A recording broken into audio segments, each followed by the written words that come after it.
క్రీస్తునందు ప్రియమైనటువంటి సోదర సహోదరులకు మరొకసారి ఈ ఉదయకాల సమయంలో మీకు వందనాలు శుభములు తెలియచేస్తూ ఉన్నాను. దేవుని యొక్క మహాప్రేమ కృపను బట్టి మరొక నూతన దినాన్ని దేవుడు మన జీవితాల్లో అనుగ్రహించినందుకు దేవునికి ఎన్నో స్తోత్రాలు స్తుతులు చెల్లిస్తూ ఉన్నాను. అందరికీ కూడా ఏ happy good morning to all of you. ప్రియులరా, ఈ యొక్క ఉదయకాల సమయంలో దేవుని యొక్క వాక్కు మనతో మాట్లాడుతుంది. దేవుని మాట ఈరోజు మనకి ఏం చెబుతుందో చూద్దాం. సామెతల గ్రంథము 13వ అధ్యాయము 20వ వచనం మనము చదువుకుందాం. చూడండి. జ్ఞానుల సహవాసము చేయువాడు జ్ఞానము గలవాడగును. జ్ఞానుల సహవాసము చేయువాడు జ్ఞానము గలవాడగును. ప్రియులరా, ఇక్కడ దేవుని యొక్క వాక్యం సెలవిస్తుంది. మన సహవాసము మనలను డిసైడ్ చేస్తుంది. మనము ఎవరితో కలిసి ఉంటున్నాం, ఎవరితో స్నేహం చేస్తున్నాం, ఎవరితో ఎక్కువ సమయం మనం గడుపుతున్నాం అనేది మనల్ని డిసైడ్ చేస్తుంది.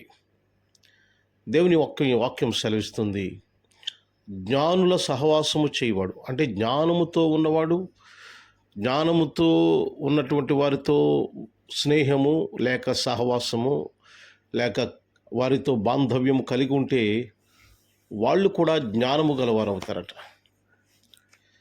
కనుక ఈ రోజున మనము ఎవరితో సహవాసం చేస్తున్నాము అనేది మనము జ్ఞాపకం చేసుకోవాలి. ఎవరి బడితో వాళ్ళతో ఈజీగా స్నేహం చేయకూడదు. జాగ్రత్తగా గమనించండి. దేవుని వాక్యం మనల్ని హెచ్చరిస్తూ ఉన్నది. వారు ఎవరో ఏంటో ఎలాంటి వారు చూసుకుని మనము స్నేహం చేయాలి, సహవాసం చేయాలి. ఎక్కువగా జ్ఞానుల సహవాసము చేయవాడు జ్ఞానము గలవాడగినట్లు జ్ఞానులతోనే మనము సహవాసము చేయాలి. ఇక్కడ జ్ఞానులు అంటే ఎవరు అంటే దేవుని నమ్ముకున్నవారు అని మనం చెప్పవచ్చు. లోకంలో చాలా జ్ఞానవంతులు ఉంటారు. లోకంసారంగా చాలా జ్ఞానం కలిగిన వారు ఉంటారు. వారితో సహవాసం చేయొచ్చు.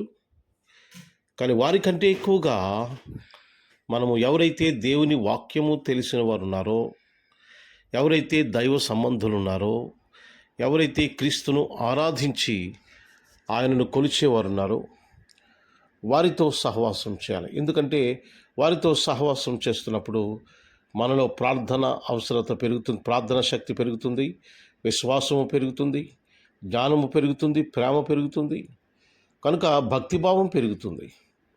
కనుక మనము ఎవరితో సహవాసం చేస్తున్నాం అనేది ప్రశ్న వేసుకోవాలి.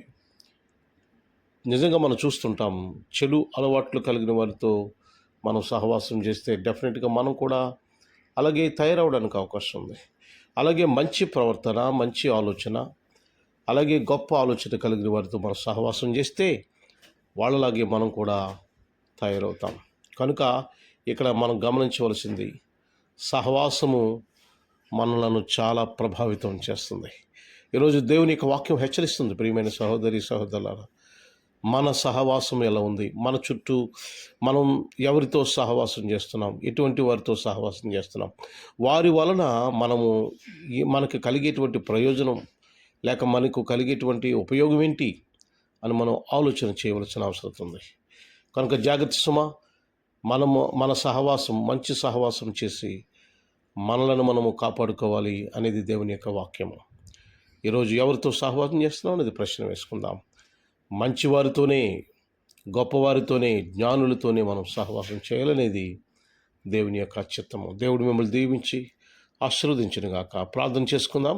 మా ప్రియ పరలోకపు తండ్రి, మీ ఘనమైన శ్రేష్టమైన నామానికి వందనాలు ప్రభువా. ఇదిగో ఈరోజు నాయన మా ప్రియ బిడ్డలందరినీ కూడా దీవించి ఆశీర్వదించి బలపరచమని, ఉద్యోగాలు, వ్యాపారాలు, కుటుంబాలు, ప్రయాణాలు సమస్తములో కూడా మీ కృప కాపుదల అందించి విజయము అందించమని కోరి ప్రార్థన చేస్తున్నాను. దేవా, ఈ లోకంలో చెడు సహవాసం చేయకుండా మంచి సహవాసం చేయటానికి మీ కృప అనుగ్రహించమని, దేవా దీవించమని, మీ వాక్యము ద్వారా మమ్మలను మీరు సరిచేస్తున్నందుకు మీకు ఎన్నో స్తుతులు స్తోత్రాలు చెల్లిస్తూ ఈ దినమంతట్లో మా బిడ్డల జీవితాల్లో ప్రభువా మీ కృప కాపుదల అందించి నడిపించమని మీరే ఘనత మహిమ ప్రభావములు పొందమని ప్రభు అయిన యేసు క్రీస్తు నామమున మిక్కిలి వినయముతో అడిగి వేడుకుంటున్నాము తండ్రి. Amen. Amen. God bless you all. Have a good day.